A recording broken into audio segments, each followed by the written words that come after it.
from me, you crazy cat! I'm gonna get you, little fishy. I suppose that means no Captain D's. We live on a stranded island, and humans don't even know we exist. How does Cleo even know about their restaurants? Well, we saw it on that magic tube of human shows and commercials. And I am way too smart to tell a girl what to do. Next devotion is 24. As Ruth waited back home with Naomi, Boaz made his way to the city gate.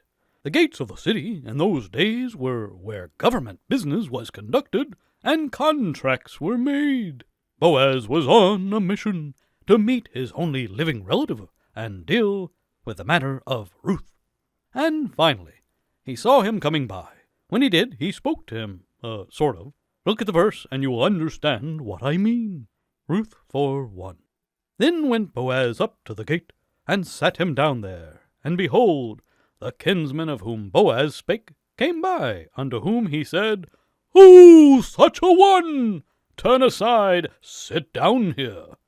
And he turned aside and sat down. Oh, such a one? What kind of greeting is that? It is the kind of greeting you give to a person whose name is not going to be important to history, a person who is about to shirk his duty as a kinsman redeemer.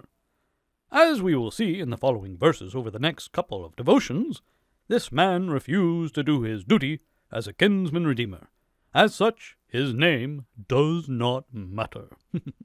Important is not nearly so much an issue of success and riches as it is a matter of faithfully doing what we ought to do.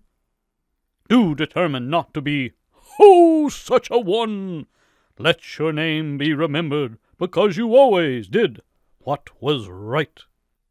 I like that lesson. Oh, such a one! Wait, are you such a wanting me? No, such a one! I'm just teasing. Well, friends, have a blessed day.